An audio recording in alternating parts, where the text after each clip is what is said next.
Have you ever felt like that traditional path to financial success, good grades, a secure job, just isn't cutting it anymore? Well, that's the question Robert Kiyosaki tackles head-on in Rich Dad, Poor Dad. And today we're diving deep into his sometimes controversial ideas to see if they hold up. Yeah, and what's striking is how Kiyosaki taps into a very real anxiety. Back when he wrote this in the late 90s, folks were already starting to feel the squeeze. Right. But now, sky-high education costs, jobs that vanish overnight, even professionals are struggling to keep up. Yeah. It feels like his warnings are even more relevant now. Almost like he predicted the future. Right. And it's not just some abstract theory. Kiyosaki shares a personal story about his own son starting to question that whole get good grades, find a safe job mantra. Right. Facing a mountain of college debt and a shaky job market, his son saw firsthand that the old playbook might be outdated. Yeah. That's where the idea of his two dads comes in. His biological father, Poor Dad, who followed all the rules but struggled financially. Right. And Rich Dad, his friend's father, who dropped out of school but built a business empire. Wow. Now, I'm not saying everyone should ditch their diplomas, but the contrast is fascinating. Well, it definitely makes you think. Yeah. Poor Dad preached job security and benefits, while Rich Dad hammered home financial literacy and building assets. Yeah. You know, things that actually put money in your pocket. Right. You can almost hear the clash in their voices when Kiyosaki recounts asking each of them how to get rich. Oh, I love that part. Poor Dad said, get a good job. Rich Dad said, learn how money works. Two totally different mindsets. Like two different languages. Yeah. And that leads to one of Kiyosaki's biggest criticisms, that schools pump us full of knowledge but leave us financially illiterate. Totally unprepared to navigate the real world of money. He even describes a board game night where he was shocked to see highly educated adults stumble over basic accounting concepts. It's true. It's like we're missing a fundamental piece of education. It makes you wonder, did your education prepare you to manage your money? Or are we all kind of winging it out here? Kiyosaki argues that without financial literacy, we're basically set up to fail. Trapped in a system that encourages spending over saving. And that leads us to his famous and sometimes controversial principle.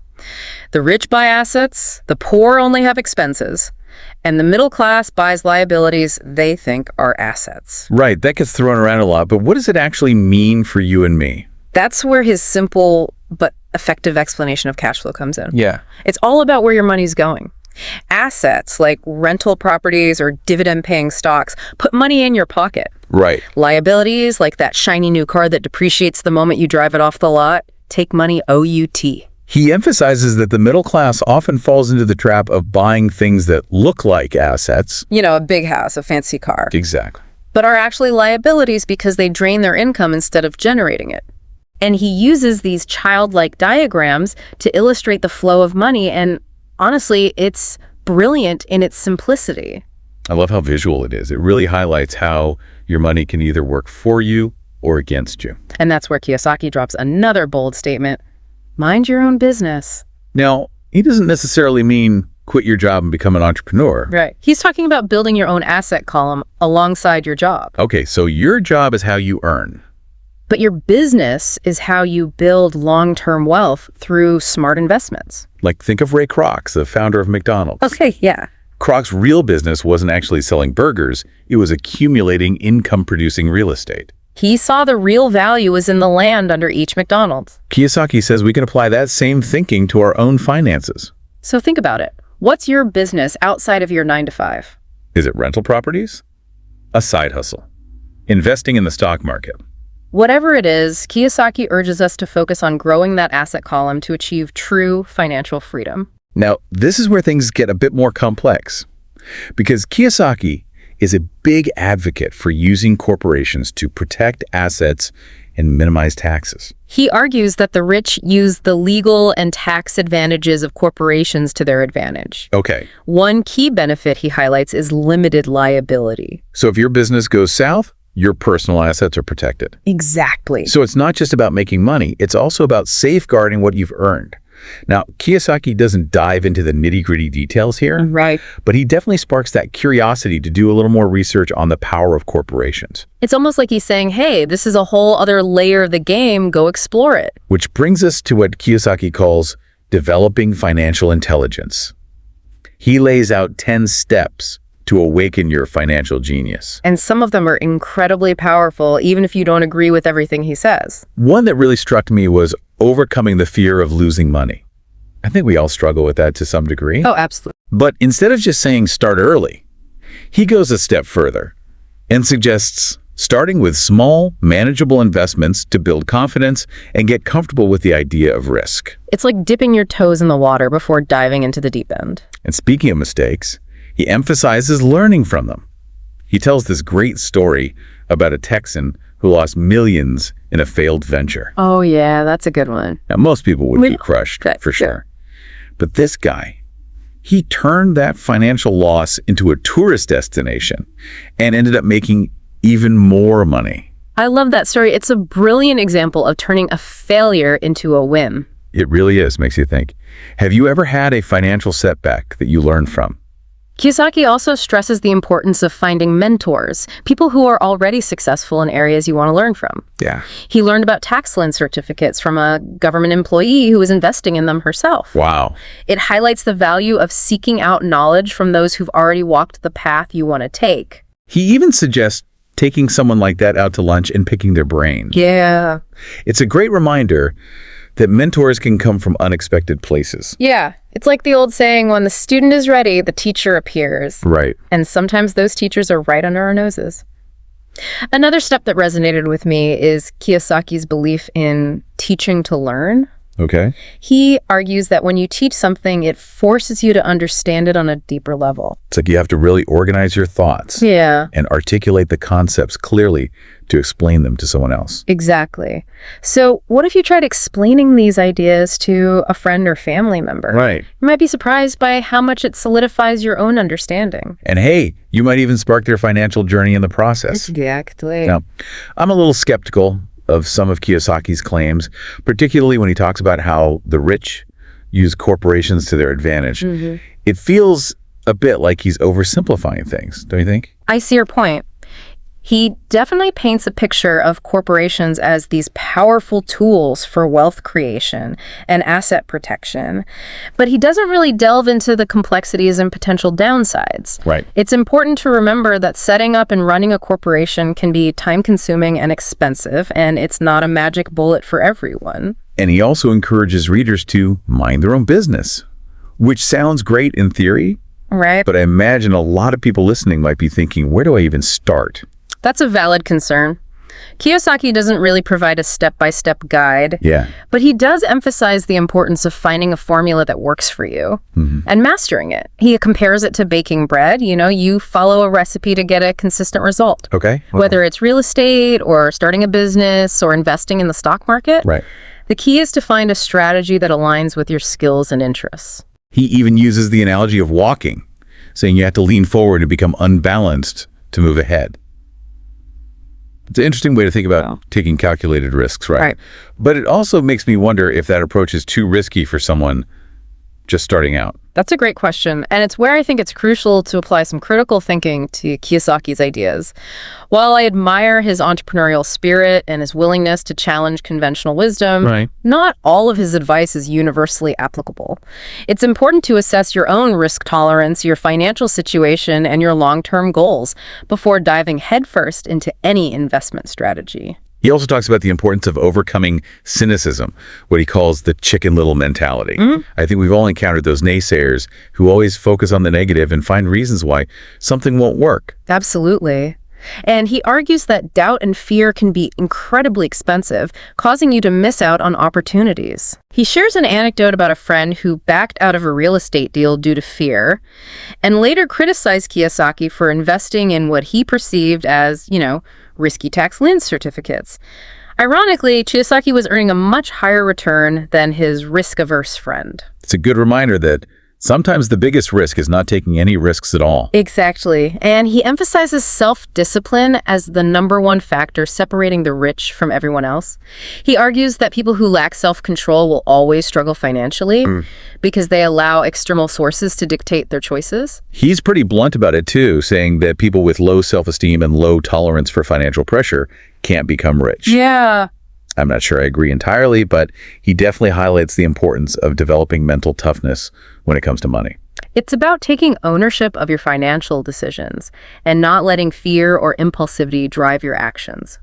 This leads into another one of Kiyosaki's controversial ideas, paying yourself first. Now, this goes against conventional wisdom, which says pay your bills first and then save what's left over. Right. But Kiyosaki flips the script, Yeah.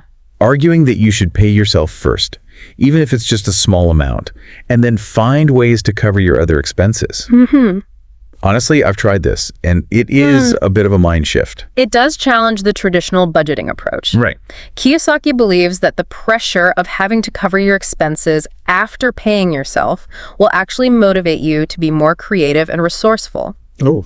He even ties this into his belief in using debt as leverage. Now, hold on a second. He's not advocating for reckless borrowing, is he? No, not at all. He's talking about strategic debt, Okay. used to acquire income-producing assets. Okay. For example, buying a rental property with a mortgage.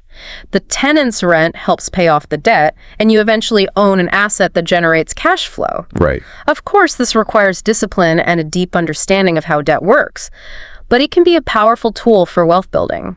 This reminds me of something he said earlier about finding a formula and mastering it. It seems like that applies here too, right? Absolutely. He stresses the importance of not just finding one formula, but continuously learning and adapting. He encourages readers to, master a formula and then learn a new one. Right. He even admits to taking classes on topics far outside his expertise, like derivatives trading and chaos theory. He might not have used that knowledge directly, but it broadened his perspective and opened his mind to new possibilities. That's what I find so inspiring about Kiyosaki's approach. Yeah. It's not just about following a set of rules. It's about constantly challenging yourself and pushing beyond your comfort zone. Right. He's all about embracing lifelong learning, isn't he? He certainly is, and he emphasizes the need for speed. In today's fast-paced world, it's not just about what you know, but how quickly you can learn and adapt. That being said, he also acknowledges the importance of finding good advisors, Right. especially in areas where you lack expertise. I mean, we can't be experts in everything right now. Exactly. Kiyosaki compares it to having a board of directors for your personal finances. Okay. You need a team of trusted advisors to guide you on different aspects of your financial journey.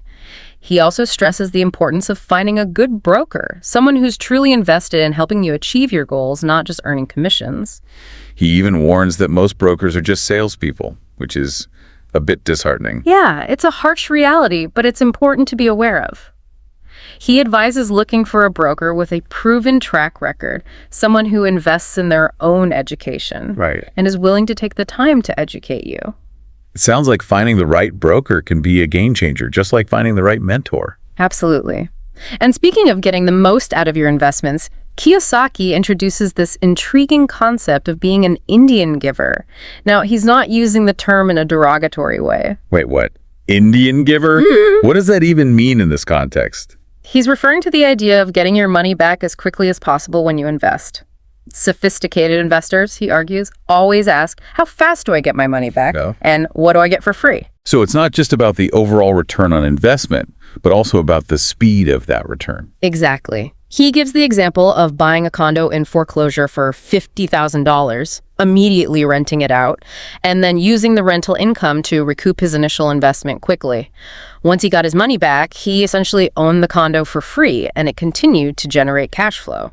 That's a pretty savvy approach. It highlights the importance of looking beyond just the, surface level ROI and considering the hidden assets or benefits you can gain by being a strategic investor. He also talks about the power of desire, Okay. specifically how he uses his own desire for things, like a Porsche or a nice house, to fuel his financial genius.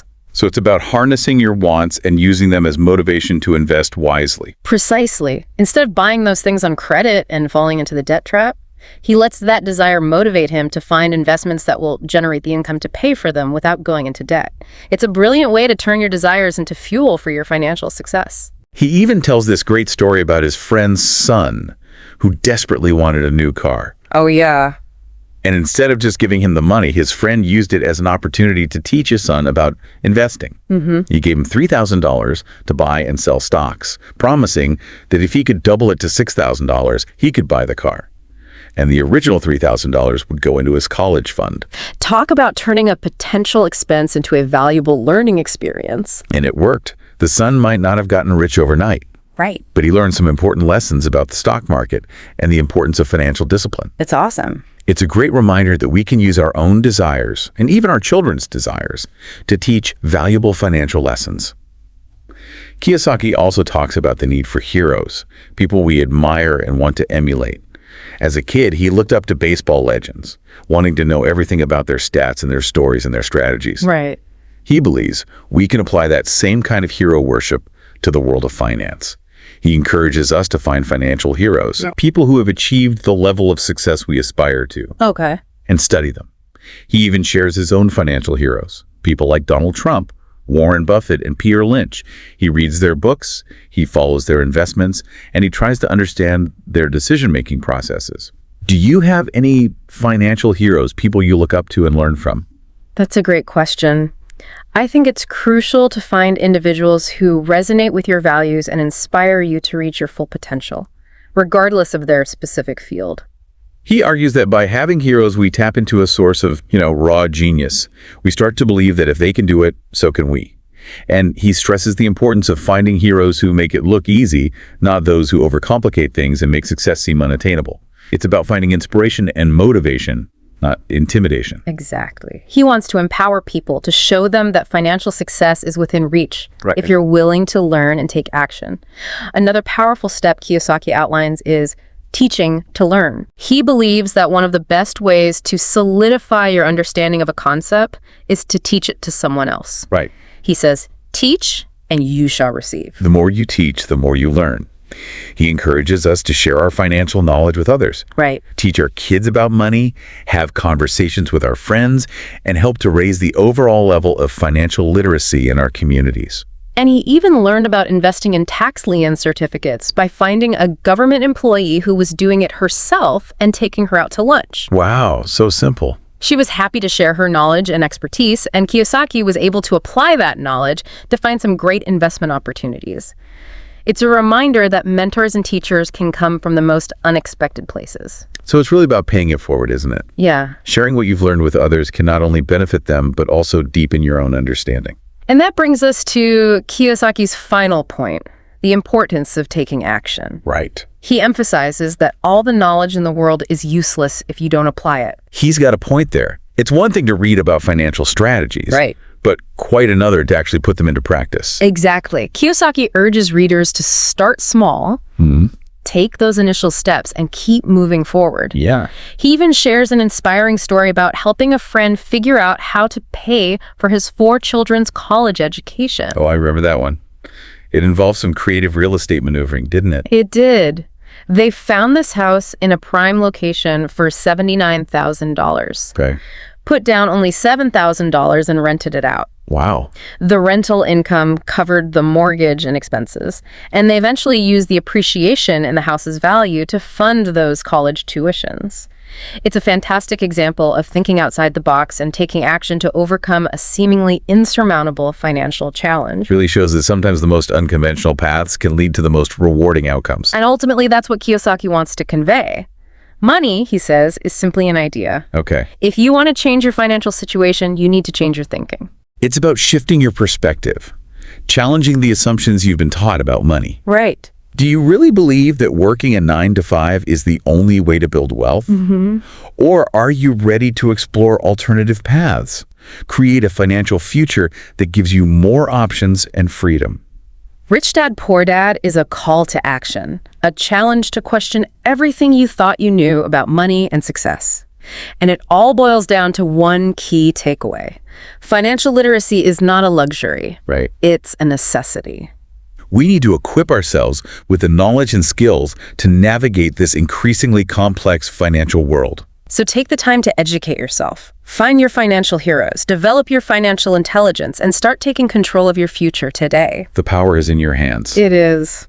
Well, we've covered a lot of ground in this deep dive into Rich Dad, Poor Dad. Yeah, we have. It's a book that definitely sparks debate. But whether you agree with all of Kiyosaki's ideas or not, there's no denying that he challenges us to think differently about money. And that, I think, is his greatest contribution. He encourages us to become active participants in our financial lives, not passive bystanders. It's about understanding the game of money and learning how to play it strategically. And it's about taking action, even if you start with just one small step. Remember, as Kiyosaki says, action always beats inaction. That's a great note to end on. Thanks for joining us on this deep dive. Until next time, keep learning, keep growing, and keep diving deep.